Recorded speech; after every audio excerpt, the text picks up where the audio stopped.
சும்மா எடுக்கிறேன் எல்லாரும் அனுப்பணும்ல ஒரு மைக்கு கேட்டா மசாலா எடுத்துட்டு தான் இருக்கேன்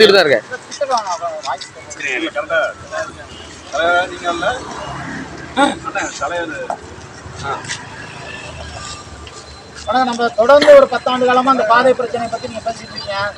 நம்ம வருவாய் கோட்டாட்சியரை சந்திச்சிருக்கீங்க. அந்த பாதை பிரச்சனை பத்தி மெதுவாக சொல்லிட்டா அம்மா என்ன சொன்னாங்க? நடவடிக்கை எடுக்கிறேன்னு இருக்காங்க.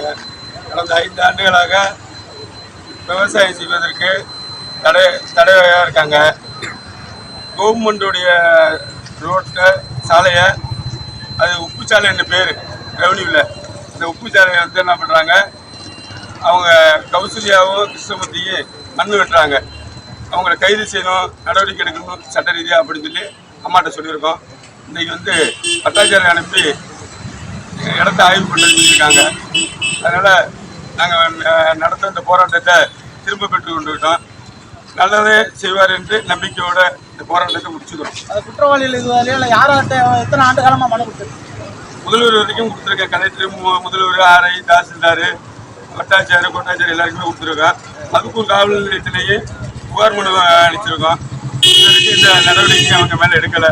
ஒரு 2023 ஒரு பீஸ் ஸ்டாக் போட்டு நீங்கள் அரசு சொத்தை ஆக்கிரமிப்பு பண்ணக்கூடாது, அப்படி பண்ணினா நடவடிக்கை எடுப்போம் என்று அருகாமையில் உள்ள காவல் நிலையத்தில் வழக்கு பதிவு பண்ணி கைது செய்வோம் என்று அந்த குறிப்பாணையில் சொல்லியிருக்கு.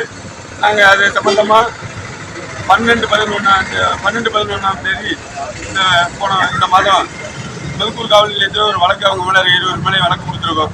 அரசு சொத்து மண் வெட்டி அள்ளுறதுக்கு அதுக்கான காணொலியையும் இந்த அதிகாரிகிட்ட கொடுத்துருக்கோம். நடவடிக்கை எடுப்பதாக சொல்லியிருக்காங்க. கண்டிப்பாக நடவடிக்கை எடுத்து சட்ட ரீதியாக அவங்களை கைது செய்ய வேண்டும் என்று தாழ்மையோட காவி பிரிவினை சார்பாக கேட்டுக்கொள்ளும். பட்டுக்கோட்டையில் தொடர்ந்து நம்ம வருவாய் கோட்டாட்சியை நம்ம அரசு நீர்நிலை புறம்போக்கெல்லாம் நல்லா எடுத்துக்கிறாங்க. நம்ம சமீபத்தில் கூட நம்ம மிகாட்சியரோட விட தூர்வாரத்துக்கு நல்ல ஒத்துழைப்பு கொடுத்துருக்காங்க. இருந்தபோதும் நம்ம காவி பிடிப்பினை கோரிக்கை விரைவில் நிறைவேற்றி தர வேண்டும்னு நல்ல தருணத்தில் கேட்டுக்கொள்கிறோம். அது மட்டும் இல்லாமல் 2020ஆம் ஆண்டு ஒரு அமைதி பேச்சுவார்த்தை நடத்தப்பட்டு நீர்நிலையை ஆக்கிரமிப்பு பண்ணப்படுறது யாருக்கும் ஆக்கிரமிப்பு பண்ணக்கூடாதுன்னு இருக்காங்க. 100க்கும் மேற்பட்ட ஏக்கர் சொத்துக்கு அங்கே தண்ணி போகிறது, ஊர் சுடுகாட்டுக்கு தண்ணி போகிறது, இந்த வாய்க்காலையே தனிநபர் ஆக்கிரமிப்பு பண்ணியிருக்காங்க. அதையும் அம்மா எடுத்து கொடுப்பாங்கிற நம்பிக்கையோட நன்றி வணக்கம்.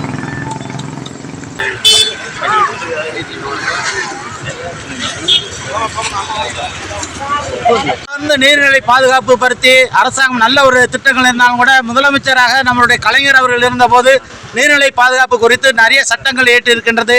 நீதிமன்றங்களும் நீர்நிலை புறம்போக்குகளை எடுப்பதற்கு சட்டம் வழிவகை செய்திருக்கின்றது.